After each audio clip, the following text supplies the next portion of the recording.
Hello guys, welcome to my channel. So अभी काफ़ी time से इंस्टा पे जैसे रील्स जो बना रहा था मैं, उन्हीं रील्स को सेम रील्स वही मैं यूट्यूब शॉर्ट्स में भी पोस्ट कर रहा था। बट व्हाट आई थॉट कि कुछ नया करते हैं। जैसे अभी वर्कआउट कर रहा हूँ एंड मैं पढ़ भी रहा हूँ साइंस बेस्ड वर्कआउट के बारे में कि कौन सी एक्सरसाइज क्यों बेटर है और कौन सी एक्सरसाइज में किस मसल पे ज़्यादा स्ट्रेच पड़ता है और ज़्यादा टेंशन आती है, तो उसके बारे में I am reading about it. तो अभी मैंने सोचा क्यों ना मैं वीडियो बनाऊँ, बिकॉज मैं अभी जिम में ही हूँ ऑलरेडी। पहले मैं आपको अपना जिम दिखा देता हूँ। सो ये रहा मेरा जिम, ब्रिक्स नाम है जिम का, और ये मेरे ऑफिस स्पेस में जहाँ पे मैं काम करता हूँ वहाँ पर है। It's quite good. और अभी टाइम अगर मैं बताऊँ तो रात के 24 घंटे जिम खुला होता है, which is the best part ना। तो मैंने सोचा अब मैं जिम में हूँ ही तो कुछ दोस्त हैं उनके साथ वर्कआउट कर रहा हूँ। ओए रुक जा नितिश, अभी रुक जा। ये देखो आफत है, इसको पता है ना इसके ऊपर। तो ये है नितिश। अभी रुक जा, अभी नहीं कर रहे हैं, अभी सिर्फ इंट्रोडक्शन चल रहा है। तो ये है नितिश, और एक और इधर उधर घूम रहा है कहीं, आपको उससे मिलवा देते हैं। वो देखो वो जा रहे हैं नवाब, इनको वर्कआउट करने के लिए बोला और ये इधर उधर घूम रहा है। नहीं नहीं रुक तो जाओ सर, सर एक मिनट, सर एक मिनट बाहर आओ। देखो मैं इंट्रोडक्शन के लिए जा रहा हूँ, कहते हैं हम घूमेंगे, हमारा मन नहीं है अभी एक्सरसाइज करने का। अभी तक मोटे ने सिर्फ ट्रेडमिल चलाई है और कुछ नहीं किया, उसको बहुत वर्कआउट बोले हमें। ठीक है, जब तक वो आता है जब तक उसका इंट्रोडक्शन करते हैं। आइए आपको एक बैक बारबेल स्क्वाट के बारे में बताते हैं। तो पहले तो बैक बारबेल स्क्वाट में जो नॉर्मल हमारी स्क्वाट होती है, रुक जाने थी अभी, रुक जा एक मिनट। जो हमारी नॉर्मल स्क्वाट होती है उसमें ही उसी के बारे में डिस्कस कर रहे हैं। उसमें दो वेरिएशन होते हैं, एक होता है हाई लेवल और एक होता है लो लेवल। हाई लेवल एज इन बार का हाई लेवल और एक बार का लो लेवल। सो हाई होता है आप अपने यहाँ ट्रैप्स पर रखते हो उसको, और लो लेवल थोड़ा सा बैक पे पीछे की तरफ रख देते हो। बट फ़र्क ज़्यादा दोनों में कुछ नहीं है।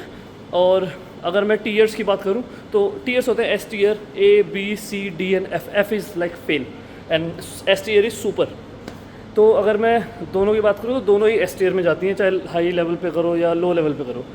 तो ये देखो इसको इतनी आफत है गाइस, मैं 3 बार रुक जाए, ये नहीं रुक रहा है। ठीक है, ओके। तो लेट्स टॉक अबाउट इट। पहले तो पोजीशनिंग की बात कर लेते हैं। वेट अभी हम हल्का ही रख रहे हैं because we both believe in weight कम करके अगर हम प्रॉपर फॉर्म के साथ काम करेंगे तो all the studies have shown कि अगर तुम प्रॉपर फॉर्म के साथ प्रॉपर तरीके से अगर किसी सेट को करते हो तो वेट से कोई फ़र्क नहीं पड़ता है। तुम 10-10 किलो स्क्वाट में भी उतना ही मसल गेन कर लेते हो जितना तुम 20-20, 30-30, 40, 100, 50, 150 किलो में करते हो। तो वेट से फ़र्क नहीं पड़ता, it's just all about form. तो अभी what you need to do is, let's go Nitish. पहले आती है पोजीशनिंग की बात कि बारबल कहाँ पोजीशन करते हैं। तो you need to make sure barbell के बिल्कुल सेंटर में आप खड़े हो रहे हैं जाके, एंड वेर एवर नितिश की मर्जी है, नितिश ट्रैप्स पे रखना है, बैक पे रखना है, जहाँ मर्जी। लुक एट दिस, एकदम सेंटर में है। एंड देन फुट पोजीशनिंग, जितनी तुम्हारे कंधों की विड्थ है उतना ही पैरों के बीच में गैप होना चाहिए। Now come on Nitish, lift it up. Now what you need to make sure is that you go as down as possible. But सिर्फ एक पॉइंट ऐसा आता है जहाँ पर नितिश पूरा नीचे जाके एक बार दिखा, I need to show them the point. So जहाँ पे look at this, when he goes down even further a bit after, दूसरे रैप में नीचे जाइए और लुक एट दैट। तो that's fine, come back, normal set मारते रहे, मैं बताता रहूँगा। तो उसमें क्या हुआ है, when he was going as low as possible तो एक हिप की रोटेशन अंदर की तरफ हो रही थी, विच इज़ नॉट आइडल, और वहाँ पे कोई स्ट्रेच और कोई टेंशन नहीं आती है तुम्हारे लेग्स पर। So all you have to do is वहाँ तक जाओ जहाँ पे वो रोटेशन होनी शुरू होती है, and then come back up. 12 से 15 गाइस, हमारा बंदा जो जिम आता था, अच्छा तो वो सुबह कर चुका है, वो अब नहीं आ रहा है, तो ये अभी नहीं आएगा, वो सुबह कर चुका है। ओके, थक चुका है अगला। तो इसमें क्या होता है, क्या चीज़ बात कर रहे थे, मैं क्या बताने वाला था। हाँ, एक क्वेश्चन हो रहा था इसका नितिश, कि जब हम ऐसे नीचे से ऊपर जा रहे हैं, सपोज मैं एक नॉर्मल स्क्वाट मारता हूँ, तो मुझे काफ़ी ट्रेनर्स ने बताया कि अगर आप नीचे ऊपर आ रहे हो तो ये सीधा ना करो, लॉक मत करो। ओके, तो ऐसा बताते हैं कि इससे ज़्यादा टेंशन पड़ती है क्वाड्स पे। विच is fine, which is not incorrect I would say. But जो ये लोग बोलते हैं कि टेंशन ज़्यादा बढ़ती है, दैट्स करेक्ट। बट कुछ लोग ये भी बोलते हैं कि अगर तुम उसको लॉक कर लोगे तो इंजरीज़ के चांसेस ज़्यादा होते हैं और लॉन्ग टर्म में तुम्हारी नीज ख़राब होने के चांसेस ज़्यादा रहेंगे। That's bullshit to be honest, क्योंकि कोई भी स्टडी ऐसा नहीं बताती है कि अगर तुम लॉक कर लेते हो तो तुम्हारे नीज में कोई प्रॉब्लम आने वाली है।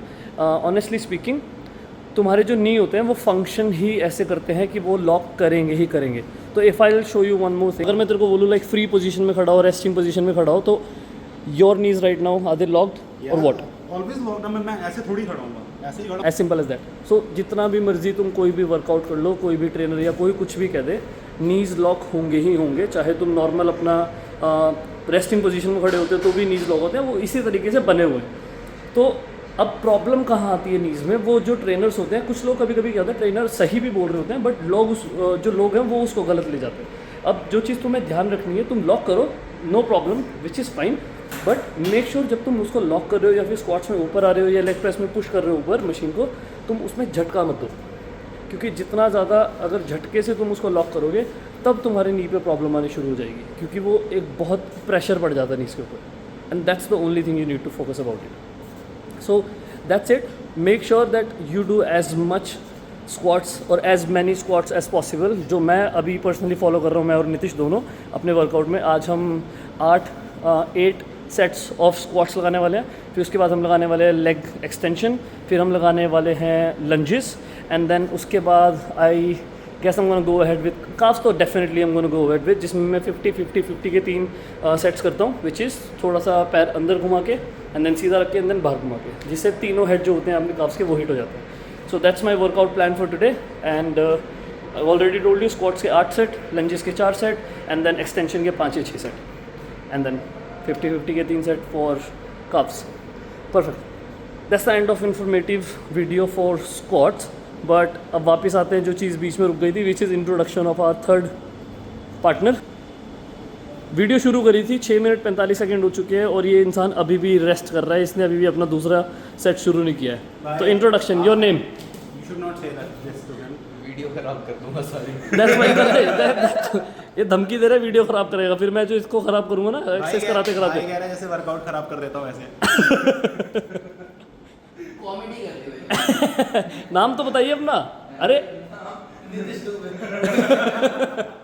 तो इनका गाली देनी है तो कमेंट सेक्शन में जितनी गंदी से गंदी गाली देना। तो ये है हमारे लुभांशु जी, बड़ी अमीर फैमिली से आते हैं। इन्होंने मोटिवेट किया है मेरे को यूट्यूब चैनल खोलने के लिए और उस पर मैंने मोटिवेट किया। तो यार बढ़िया। अरे कर लो। ठीक है guys, okay that's the end of the video, क्योंकि अब वर्कआउट कह रहे थे, इसे गाइस को तो फर्क पड़ने वाला है। गाइस गर्ल्स सबको फर्क पड़ेगा, एक बार फेमस होने तो तू देख। ओके तो this is the end of the video, क्योंकि अब हमें अपना वर्कआउट भी कंप्लीट करना है। रात के 1 बज रहे हैं ऑलरेडी, बहुत लेट हो चुका है। So thank you so much for watching this video till the end and make sure you subscribe, क्योंकि बहुत सारी इन्फॉर्मेशन आने वाली है आगे भी। बाय।